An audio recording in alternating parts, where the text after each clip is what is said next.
অনেক বছর আগে পাখিপুর নামের এক ছোট্ট গ্রামে থাকত এক দুরন্ত ছেলে। নাম তার বুবুন। সারাদিন খেলাধুলা আর দুষ্টুমিতেই মেতে থাকতো সে।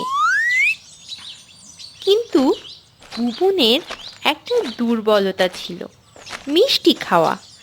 লাড্ডু, চমচম, রসগোল্লার নাম শুনলেই তার মুখ দিয়ে ঝরঝর করে জল পড়ত।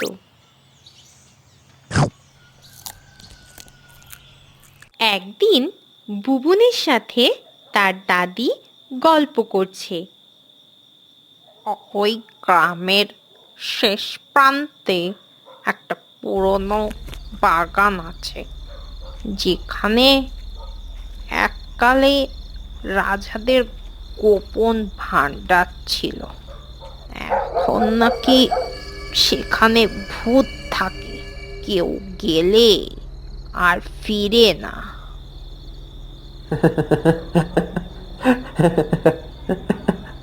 ভূত? ওসব বাজে কথা। যদি ভূত থাকে, ভূত কি রসগোল্লা খাবে না? পরদিন ভোরেই সে এক পুটলি মিষ্টি নিয়ে চুপি চুপি চলে গেল সেই ভূতের বাগানে। বাগানের গেটটা ছিল লোহার তৈরি, ঝাপসা সব গাছপালায় ঢাকা। বুবুন অনেক কষ্টে ধাক্কা দিয়ে গেট খুলল। ভেতরে ঢুকতেই সে শুনতে পেল হালকা এক শব্দ, টিক টিক টিক।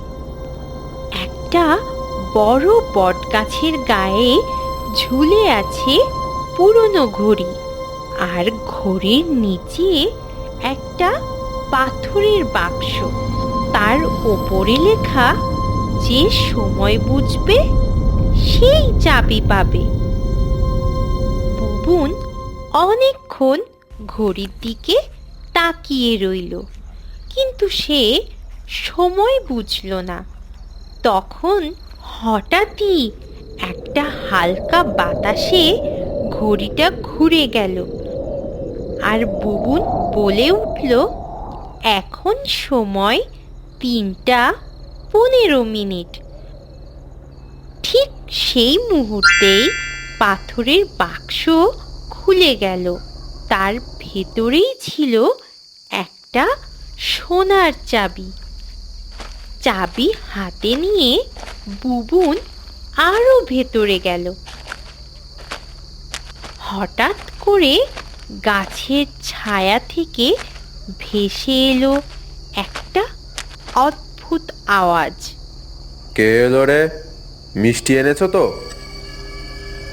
বুবুন ভয়ে থমকে গেল, কিন্তু সে সাহস করে বলল, হ্যাঁ, হ্যাঁ, হ্যাঁ, এনেছি। রসগোল্লা এনেছি, কিন্তু কাউকে তো দেখতে পাচ্ছি না। তোমার মুখটা দেখাও। একটা পাতলা ধোঁয়ার মতো কিছু একটা ভেসে এলো সামনে। বুবুন প্রথমে একটু ভয় পেলেও পরে সে স্থির হয়ে দাঁড়িয়ে রইল।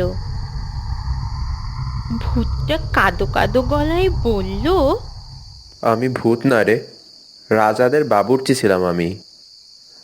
আমার রসগোল্লা অনেক পছন্দের ছিল। তাহলে তুমি হলে রসগোল্লা খেকো পিশাচ, তাই তো? তাই বলে ভেবো না আমি ভূত প্রেত পিশাচ। তাহলে সবাই কেন বলে ভূত রয়েছে? সবাই কেন বলে অমাবস্যার রাতে এই কুয়োর চারপাশে নাকি একটা ছায়ামূর্তি ঘোরাফেরা করে? তুই কি কুয়োটা দেখেছিস? না, কিন্তু শুনেছি ওই কুয়োটা অনেক ভয়ঙ্কর। আয় আমার সঙ্গে, আমি তোকে নিয়ে যাচ্ছি নীল রঙের কুয়োর কাছে। বাব্বা, কি ভয়ঙ্কর! দেখেই গায়ের ভিতরটা কেমন জানি হিম হয়ে আসলো। আচ্ছা, কি রহস্য আছে এ কুয়োর পেছনে? শোন তবে, বহু বছর আগে এই কুয়োর পাশে ছিল একটা ছোট্ট কুঁড়ে ঘর। সেখানে থাকতো মৃণালিনী নামে অদ্ভুত সুন্দরী একটি কন্যা।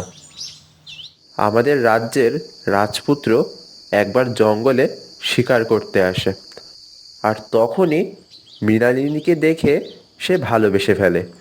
দুজনের প্রেম এতটাই গভীর ছিল যে তারা চাঁদের আলোয় কথা বলতো, আর এই কুয়ার স্নিগ্ধ জলে নিজেদের মুখ দেখে তারা এই প্রতিজ্ঞা করে যে চাঁদ যতদিন আছে ততদিন তাদের ভালোবাসা অমর থাকবে। তারপর কিন্তু রাজা অনিরুদ্ধ তাদের এই ভালোবাসা কোনোভাবেই মেনে নিতে পারে না। রাজার আদেশে মৃণালিনীকে বন্দি করা হয়। এই নীল কুয়োর জলে তাকে ফেলে দেওয়া হয়, আর তারপর থেকেই এই কুয়োটা পাথরে পরিণত হয়।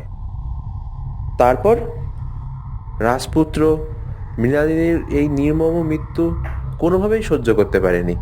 আমি সেদিন রাজপুত্রের পছন্দের রসগোল্লা বানিয়েছিলাম, আর রাজপুত্র নিজ হাতে সেই রসগোল্লায় বিষ মিশিয়ে আত্মহত্যা করে।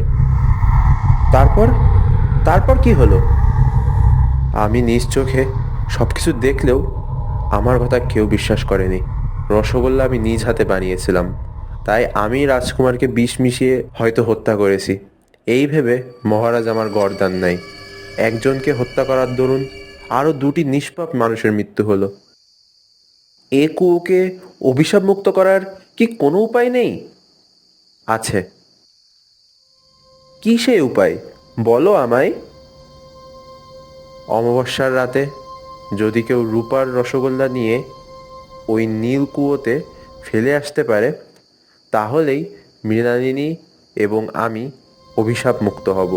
আমরা দুজনেই মুক্তি পাব। কিন্তু রূপার রসগোল্লা আমি কোথায় পাবো? আমি তোকে একটা বই দিচ্ছি। এটা রান্নার রেসিপির বই। এখান থেকেই তোমার সব প্রশ্নের উত্তর পাবে। আজ যাও।